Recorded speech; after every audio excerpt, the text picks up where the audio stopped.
Well, I used to call you Mr. Hustle. I'm going to have to call you Mr. DL now. No. Seems like everyone's calling me that. Oh, you don't need to be calling me that. I know. So, I mean, what happened? I'll be all right. You know, I've always taught you hustle, you play hard, and I mean, you stay on the DL from hustling too hard. No, I'm all right. We'll be all right. Now, we'll still have, 100 and some games played this year. We'll be all right. It's just, I had 2 little stints, with the hamstrings and then now, with the oblique. So, just 2 fluke injuries. We'll be all right. We'll be back on track. Like I said, we'll still have over 100 and probably 20 games played and probably 450 to 500 at bats still. So, still a pretty long season. So, talking to our youngsters out there, what are some of the challenges that you find being a Major League Ball player? For myself, risk reward I think is a big key.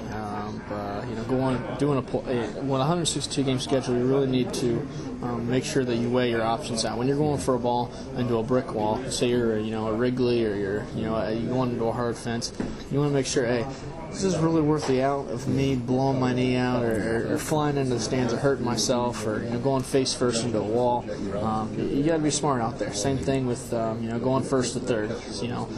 Say you're down 2 runs and you're going first to third when there's no need to go first to third. Right now your run doesn't matter.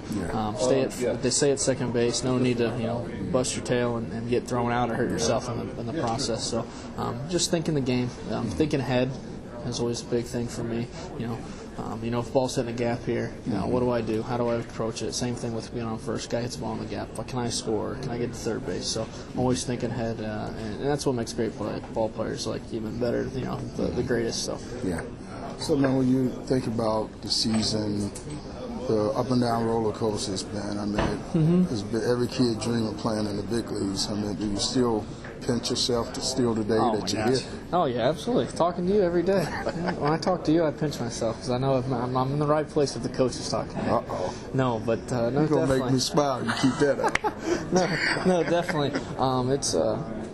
It's a blessing to play here. Yeah. It's a blessing to be in the position I am. There's been a lot of hands that have helped me along the way, and you shouldn't go a day without thinking of those people and thanking those people for getting you here, and don't take it for granted because this game could be wiped away from you as quick as it's been given. So take every day as it's last, and play your butt off while you do it. What about the camaraderie along the way with the different teammates and even the opposing team? Fans don't know you guys are actually friends with the opposing team members. Yeah, no, definitely. One of the biggest changes from the minor leagues to the big leagues is really the camaraderie between the teams. It's more like a fraternity when you get up here. So guys like, hey, you know what? Play your hardest, play your game, but let's not try to kill anybody. We're on the big leagues. We're having a good time. This is where we want to stay. It is definitely a fraternity, but part of the business. Beckham just got traded. A good friend of mine, Flowers, a good friend of mine. So you really do make lifelong friends throughout this process, and even on different teams. You say hi to guys, you go out to dinner with them when you're in their city. Their wives are your wife's friends. So it's definitely, like I said, it's kind of our own fraternity. You had the privilege of being locker partners next to Tyler Flowers. So let the audience know what's Flowers like. What is he like? Tell us those secrets. He's secrets. I don't know. We mostly just talk about cars all the time. That's all we talk about. That's a secret. That's a secret. But we ain't gonna talk about that little stunt car that he be racing. That's true too. He's got his own locker beside him. Yeah, but no, he's a good guy. He knows the game.